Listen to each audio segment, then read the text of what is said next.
Une ambiance de fête dans la population de cette ville au départ de la 4e étape du Tour du Faso, longue de 101 km. 82 coureurs prennent part à cette épreuve pour une arrivée à Kupela. Tout le monde se prépare pour une étape courte et donc sans doute nerveuse. Dès les premiers kilomètres, le Burkinabé Souleymane Koné place une attaque. Il est vite rejoint par 2 coureurs, un autre Burkinabé, Guigem Arnaud, et le néerlandais Van Loon.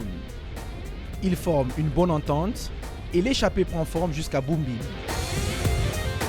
Boumbim, région burkinabé spécialisée dans l'élevage et l'exportation du bétail vers le Niger et le Bénin. Le peloton lui temporise et roule à son rythme en ce début d'étape. Les Burkinabés animent l'échappée qui, après 50 km, compte 1 minute 55 d'avance sur le peloton. Soudain, alerte pour le maillot jaune, victime d'une crevaison.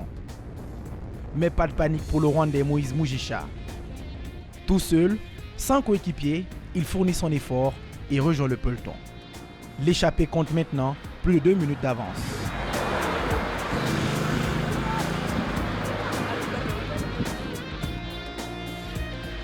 Presque à mi-parcours, le peloton roule tranquillement.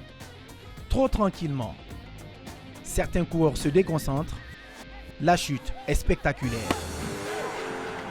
Il s'agit ici de 2 Burkinabés, Soulama Daouda et Diallo Sadou, 20e au classement général, légèrement blessé au cou. Ils réussissent à rejoindre le peloton. Le premier sprint intermédiaire est remporté à Tinkodogo par le Burkinabé Souleymane Koné.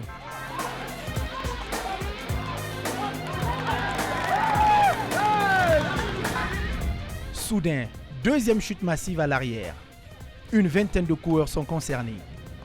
Des Burkinabés, des Togolais, des Ivoiriens et surtout des Angolais. Devant, l'avance de l'échappée se réduit très rapidement. À 3 km de l'arrivée, ils sont encore à tête avec 500 mètres d'avance, mais le peloton roule à vive allure et les échappés sont repris à 2 km du sprint final.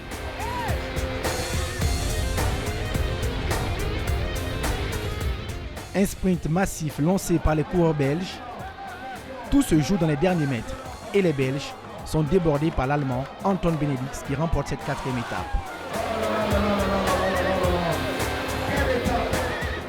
Bonheur immense pour le coureur qui savoure sa première victoire sur un tour africain. Des Allemands en fête et une journée finalement tranquille pour le Rwandais Moïse Mugisha qui conserve le maillot jaune. Voilà, c'est ça. Voilà, si tu es célibataire, il faut donner bisous à l'audience alors. Il a maintenant 37 secondes d'avance sur l'Angolais Manuel Dario.